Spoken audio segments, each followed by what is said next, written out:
I wrote this story after an absence from writing for about 2 years or so.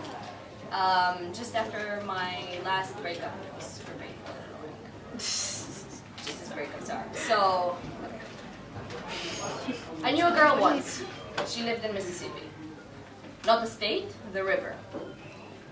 She was always cold, and it became kind of like this running gag that she had to wear 3 layers of scales just to stop from shivering. And if you touched her skin, she wouldn't even feel it. Her skin was soft, almost kind of inviting, but it was also tough, kind of like bark skin. But anyway, have you ever gutted a fish? I mean, I haven't, but I've seen my mom do it, and it's always kind of struck me as cruel the way you carved its skin off and all those tiny crystal bits flew around the kitchen, and I always kind of found a few stray ones for days afterwards.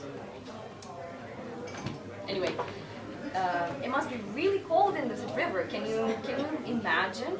I mean, all her friends would ask her why she wouldn't move away, why she wouldn't go and live in a lake or maybe a heated pool somewhere, or maybe also apartments. They have bathtubs. She could go live in a nice place, learn how to walk, make enough money to turn up the thermostat. It could be done with all the shivering and the scales and the swimming upstream. It could be all over. But she never really got why anybody would live in a lake. I mean, it's stale, it's small, and have you noticed how many frogs are in a lake? I mean, have you ever met a frog? They're fucking disgusting. No way. She loved the river. She loved the ebb and flow, and the tango, the moon. But she also loved the mess, and the floods, and the dams breaking, and the earth crumbling under her and into her. The occasional lost soul. Yeah, she loved those especially. And her heart would break for them. And as her heart broke for them, her love would grow.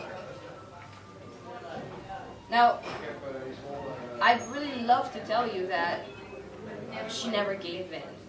She just lived in her beloved river, but that's not really how these stories go, is it? No. She met a guy, and he kind of convinced her that sand was just as good as water. And they got together, and they got a place right here in Amsterdam.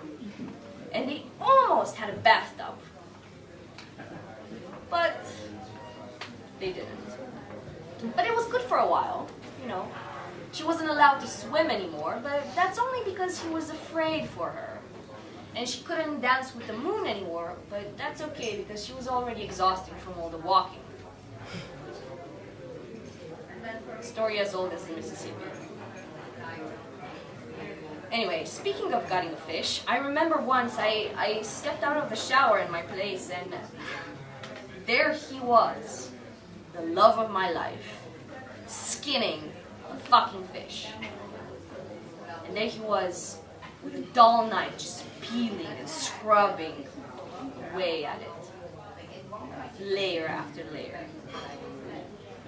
Maybe it was because I had wet hair at the moment, but I remember just shivering.